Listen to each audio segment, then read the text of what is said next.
television, there's always a party right around the corner, no matter what you're celebrating, Christmas, Hanukkah, Kwanzaa. Well, our next guest is going to help us out because a lot of people have food allergies. Of course, we've talked about gluten. Well, Miriam Pearl is here, owner of Delicious Without Gluten. Welcome back to the show, Miriam. Great to have you here. Me. And you have some great tips. I mean, I think as hosts, we have to be conscientious of our guests coming over. So what's the first thing you should do when you're planning a party? Company's coming. Who's coming? So we need to find out what allergies, what intolerances, what preferences people don't want in their food. And what are some of those main allergies that we're talking about? So we have nuts, peanuts, gluten, eggs, dairy. So we have to ask first, and we have to find out if it's an allergy or if it's an intolerance. If it's an allergy, you have to absolutely, when you're preparing, wash everything and make sure that that allergen is not present while you're doing the cooking. Right. It's something that we don't think about, right? Yes. When we have guests over, let's say, you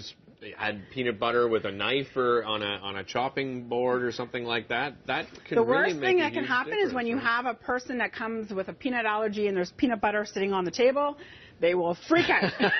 And we don't want people to freak out during the holidays, and we want it to be stress-free. That's right. So what are some of your ideas? The first idea you have is a holiday menu planner, and I think this is a great idea. You have it on the left-hand side. So and by the way, I want to go to your house for the holidays. You should see this menu. It's absolutely amazing what you've done here. So you have to find out whose allergies and who has the allergies and what you're going to avoid. Okay. And then you take your hors d'oeuvres, your soups, your sides, your mains, and your desserts, and you decide on what's going.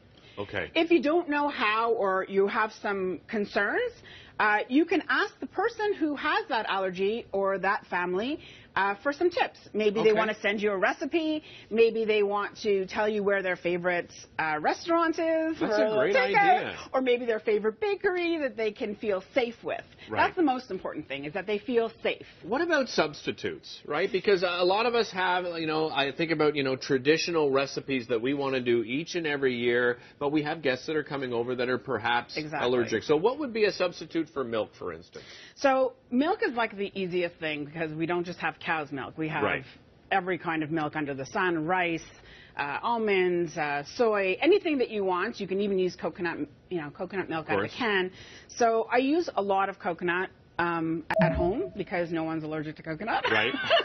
So that's what I even do with my desserts and anything else. So you have a huge list. I have a huge list of substitutions on my website, as well as some meal ideas.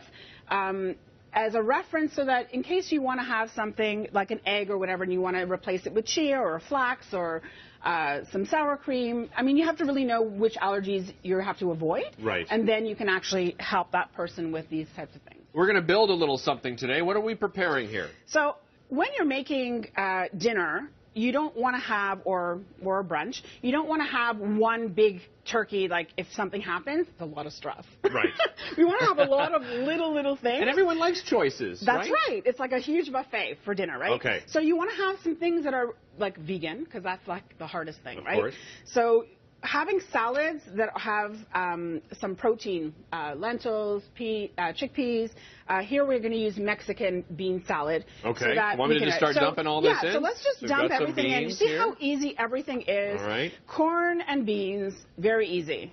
Make some rice, dump it in. Rice. And this is actually, I like the color choices, Exactly. too. The idea is to get different colors. Quite festive. We have some green onions. We have some tomatoes, some peppers. Usually you use green peppers, but I have different colors, so I put them in. Again, more festive. And again, more onion and some cilantro. Oh, I love cilantro. Okay, so look at that. Mix this all up, and you're going to see how colorful a salad is. It's very big, and it's like one can of this and one can of that, so it's really easy to prepare. Let's go with some of the other choices that you brought along here before we run out of time. Sure, You got a beautiful salmon over here. Exactly, and this is just slopping a layer of olives, crushed olives, and some Dijon mustard, and you put little pieces of sliced zucchini and tomatoes, and put some gluten-free breadcrumbs on top. Bake it for 30 minutes.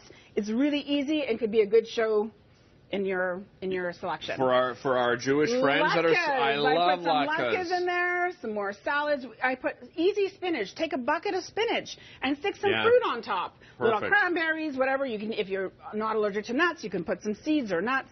And then you have guacamole, things to dip. You can buy tortillas.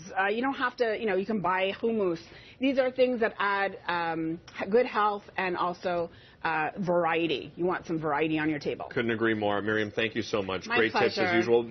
Don't forget, visit Miriam's website for some of these great ideas to have over your